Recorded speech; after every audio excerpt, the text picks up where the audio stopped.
ஒரு 15 மினிட்ஸ் உங்ககிட்ட டைம் இருந்தால் கண்டிப்பாக இந்த பன்னீர் சாலட் பவுல் ட்ரை பண்ணுங்கள். இது இன்ஸ்டாகிராம் ரெசிபி தான், பட் நான் நிறைய தடவை ட்ரை பண்ணியிருக்கேன். ஸோ ஃபஸ்ட்டு இதுக்கு வந்து சாலட் ட்ரெஸ்ஸிங் தான் ப்ரிப்பேர் பண்ணிக்க போகிறோம். ஸோ ஒரு கப் ஆஃப் கர்டு, அதில் கொஞ்சம் salt, chilli flakes, oregano seasoning, ஒரு spoon of olive oil with pepper add பண்ணிவிட்டு நல்ல ஒரு மிக்ஸ் கொடுத்துட்டோம்னா ட்ரெஸ்ஸிங் ரெடி ஆயிரும். இந்த ட்ரெஸ்ஸிங்கில் இப்போ வந்து உங்களுக்கு தேவையான வெஜிடபிள்ஸ் ஆட் பண்ணிக்கோங்க. நான் ஆட் பண்ணது வந்து கேரட்டு, கிக்கும்பரு, ஆனியன்ஸு அண்ட் கார்ன் தான் ஆட் பண்ணியிருக்கேன். உங்களுக்கு ப்ரிஃபரபிள் வெஜிடபிள்ஸ் நீங்கள் எடுத்துக்கோங்க.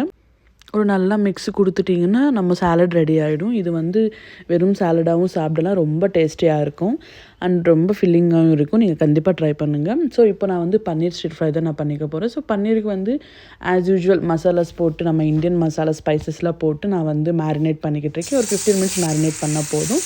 அதுக்கப்புறம் கொஞ்சம் பட்டர் போட்டு இந்த மாதிரி கோல்டன் ப்ரௌன் கலர் வரைக்கும் ஃப்ரை பண்ணிக்கோங்க.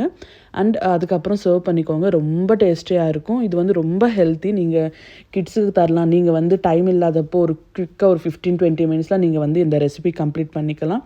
ரொம்ப டேஸ்டியாக இருக்கும். கண்டிப்பாக ட்ரை பண்ணி எனக்கு கமெண்ட் செக்ஷனில் சொல்லுங்கள். ஸோ இந்த மாதிரி மோர் ஹெல்த்தி ரெசிபீஸ்க்கு subscribe to my channel and follow me on Instagram.